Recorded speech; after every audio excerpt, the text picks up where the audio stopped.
everybody, welcome back to another episode of the NYC Godcast. Have the Rachel Jayme show. Anyways, so Still not good, I guess. Well, anyways, it's falling on Jeffrey's head. So we've covered a lot of ground here. I lost him. Okay, we've covered a lot of ground here with the Identifying Invisible series. We've looked at how God is an invisible. Here we go with all these eyes. See if I can do it. He's an invisible individual. We've examined the impossible supply of God as we looked at the invisible intercessor. I think that was.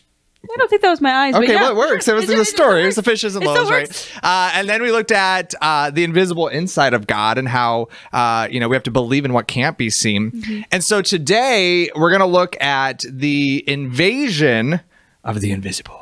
Ooh-wee, ooh-wee, ooh-wee. That was nice. You should have joined. I was enjoying it. Okay. Well, I'd like to enjoy it next time. You guys do that. So anyways, the truth is if we grew up in America, or I guess anywhere in the world, doesn't have to be America. If you ever grew up, if you're alive right now, you have, whether you realize or not, had this constant awareness of danger, of a possible invasion in your life. So from our first things we learned in history class, right? We learned about Paul Revere. What's Paul Revere known for? The British are coming. The British are coming. The British are about to be invaded. Yeah. Right? Be alert. Be aware. There's an invasion coming. We talk about, cowboys and Indians, right? And so that was the whole thing. There's, the cowboys there, they're about to be invaded by Indians coming in. That's not politically correct, but then we fast forward in America and there's Pearl Harbor, right? It's an invasion on American soil. Past that there was with the Russian sleeper agents. So that was hard to get out. Where you're like, we're not good in history. You're gonna have to pull us out. They're like, this happened here. This is so interesting. I would love to live in a place like that. I promise we graduated. I'm the history lover. So anyways, like Russian sleeper agents, that whole thing was basically the enemy is inside. So we have been invaded. So there's just like all throughout American history, there's this constant alert and constant awareness and even a fascination with being invaded. Then we fast forward to the year 2020. And there's an invasion of a little thing called COVID. Which you may have heard of. You've never heard of Paul Revere or Russia, but you have heard of COVID. I've heard of COVID. So whether intentionally or not, the thing is that we're programmed to be on alert. We're programmed to look out for what could be an invasion coming. And so always watch out for your enemies in case they're going to show up and attack you. And so some of you, maybe you guys, I don't think you do, but maybe some of you guys lock your doors at night. We have recently started locking our doors. See, they're even the Heinz's household is locking their door. The world is getting bad. And all that is like at night being aware of a possible invasion. Lock the door, like in case you were to be invaded at night. Maybe some of you, have a weapon in your glove box. Maybe you carry pepper spray. We have a cousin who tells the story infamously that she, growing up, left a cleaver under her pillow at night. She doesn't remember, but you remember. Because I hold her memory. Okay, well, Rachel remembers this. She would keep a cleaver giant butcher knife under her pillow. Oh, that cousin. How many cousins? The cleaver threw her off. She didn't know what a cleaver was. Cleaner? What? Like, was it like the dusting stuff and the toilet cleaner? Was it Lysol? I got the toilet bowl cleaner under my pillow, Ma. No. Cleaver. Cleaver, a butcher knife, a large knife. She'd keep it under her pillow just in case someone broke in the middle of the night. She would be able to protect herself from an invasion. Oh, that was a lot of work. So the whole point is this. We are watchful for an invasion. We're watchful for the coming in of an enemy. But this is the thing. Like, this has been so prevalent in my life over the last several months, and it's just become something I'm really, really, really becoming aware of. In my life as a Christian, our focus is not to be on seeable enemies. The invasion that we should be concerned about, that we should be completely aware of at all times and on high alert for, is invisible. It's unseeable. All around us at any time, we are surrounded by invisible intercessors, right? We talked about in the first episode of the series that there's an army of God's kingdom that surrounds us, like with Elijah. And so we should always be aware of that. But just as equally true, there's also an invisible enemy around us invading at all times. It's interesting. Like, we don't sit and think about invisible presences, obviously. It's the whole point of the series. But like if you're in trouble, like if you're in the car and a tire pops and you start like grabbing the wheel, you start praying. Yeah. Like you start praying. So you're alert, you're aware that there's something invisible present to help you. But how often are we not readily thinking there's something invisible here to hurt me? Yeah. There's a problem here that's invisible. Yeah. And so the fact is that we have invisible invaders everywhere. So problem comes from where we're looking, right? The whole point of the series is identifying. We're trying to point out and find where we should be looking. So let's read Ephesians 6:12. We all know this. We quote this. We use this constantly in church, and it's like, we know this, but we're not really living this, right? Ephesians 6:12 says this, for we wrestle not against flesh and blood, but against principalities, against powers, and against rulers of darkness of this world, against spiritual wickedness in high places. So grasp this. Grasp how black and white this is, how ironclad this is. Our enemy is not. Yeah. Not. Our enemy, it's not. It is not. It is not. Flesh and blood. It's not flesh and blood. It's not. But what if? It's not flesh and blood. Say it with me. It's not flesh and blood. I'm rather impressed they did that. It's not flesh and blood. That really should blow our minds. Yeah. Because I don't know about you guys, but I spend a lot of time worrying about flesh and blood. And so do you, and so do you, and so do all of you. We all are so occupied with flesh and blood, and it's not our enemy. Yeah. Like imagine, so this is goofy. Imagine like we've all seen like Civil War fights or like Revolutionary War fights where the two armies come together and they're fighting. Imagine like you're in the Civil War and you're marching out to battle. And That's impressive. thank you. I thought nice. so. You've been practicing? I have. In my closet at night. In the shower, I've been practicing my... Your shower's in the closet? Listen, my house is a strange place. What do you want from me? Oh, we know. We're totally losing We the actually don't know. We haven't been over there very much. We don't get invited. Oh my goodness. Focus, ladies, focus. So there's two armies coming together, right? So we're in an army. We're on the front battle line, right? We're marching into war. We have our guns. We're ready to take aim. And yet, as we're marching, about to have the enemy shooting at us... We see a squirrel over there, and we start aiming for the squirrel. That's not good. Yeah, the enemy is coming. The enemy's about to attack us and invade us, and yet we're distracted from the true enemy. That's our spiritual lives. That's our Christian lives. We get distracted by what's not a threat. Yeah. And so we're then diverted from what is a threat. Yeah.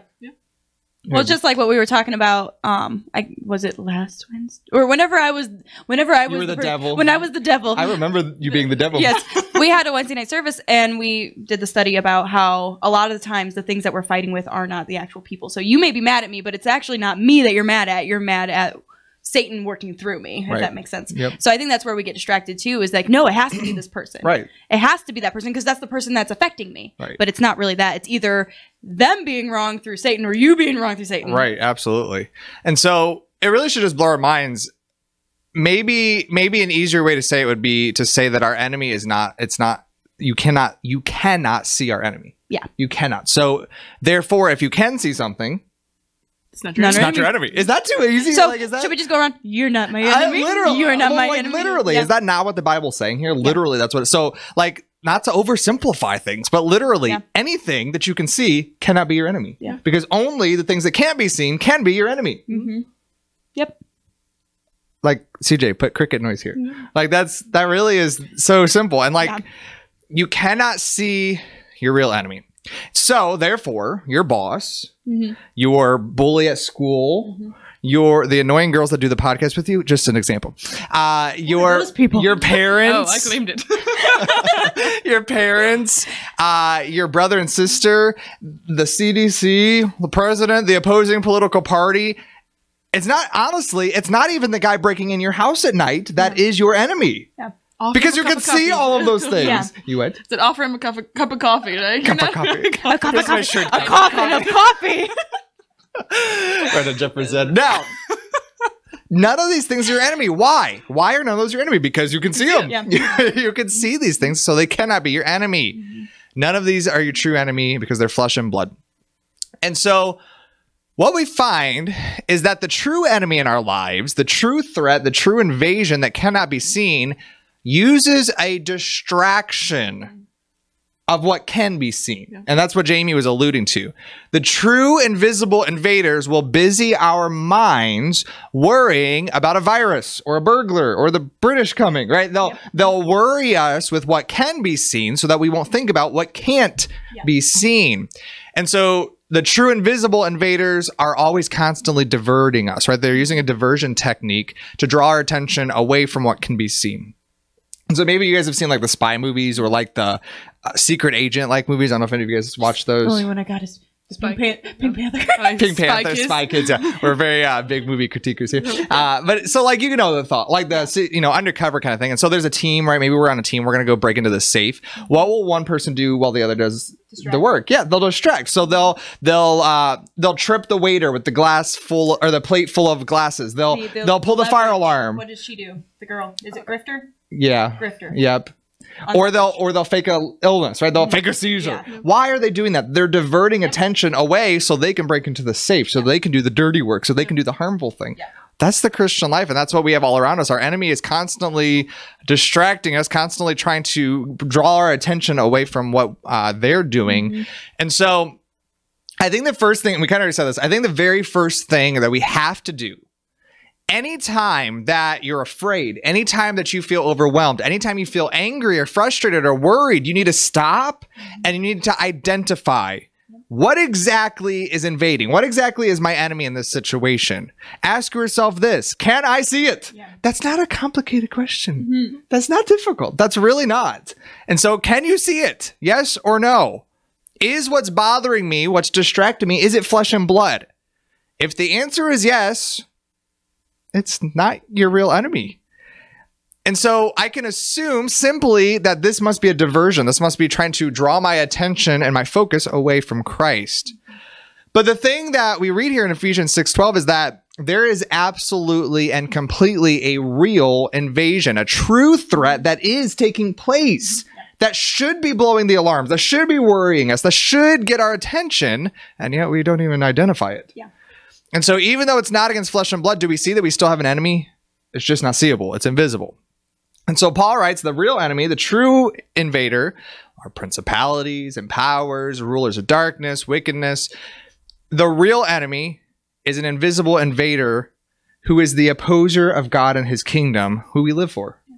And so while we're worried about the government, or while we're worried about our annoying boss, or while we're worried about someone breaking into our house, God says there are real enemies out there, and they're standing against my kingdom, who you are. Yeah. That should have your attention. That should have your focus. So this is the application today. What would it look like to practically live this way? Like, if we as Christians refused to get up in the air, if we refuse to get anxious, if we refuse to be excited in our lives about anything we can see, that'd be a pretty crazy way to live, but it would be the Christian way to live. That would be the biblical way to live, right? If we refuse to get excited about anything we could see, anything visible, and instead, what if we were always, at all times and in all places, looking, trying to identify the invisible invaders, the invisible enemy that's around us? So, for example, you know, if you have a car and your car breaks down, maybe you get a flat tire or something, and you're kicking the tires and you're fed up. What if you stopped, recognized you can see your car? Yeah. It's there. You can see the tire. I can see the tire. I can see that it's flat. But what I cannot see is that there is something here. There's an invader in this situation trying to draw my peace and my joy and my contentment, my attention, my focus away from God, away from focusing on Christ, away from the victory in Him. I'm trying to be distracted here. The car is not the problem. Yeah. It's a diversion. Yeah. Would that not change everything? Yeah. Would that not change our reality, our Christian life in so many ways? You can apply that, you know, with your friends, with your boss, with any situation you face, anything that upsets you. What if you refuse? What if you said, no, they are not the problem. They are flesh and blood. They are not the enemy. I can see them. They are not the problem. And so nothing can... What? Nothing can what? We didn't say anything. I digress. Do you have any comments? Well, that just set up a failure. I thought you were going to talk. Okay. Would we say something? Would you like to? It's been a long day, folks. It's been a long day at the NYC podcast. All right. I think that. So she is going to switch. I knew that was coming. I just saw it a lot further ahead than Yeah, just like, wow. No, I think that the reason why we don't place it where it needs to be is because it's easier to be mad at the things that are in front of you. Mhm. It's easier to be like, to kick the tire than it is to realize that it's Satan behind doing something stupid with the tire. You know what I mean? It's so much easier to blame something physical than it is for us to blame something spiritual. I think that's the reason why we do it. I don't even know why we give you a microphone. She can just share mine. Do we see though, like, so the car example with the tires?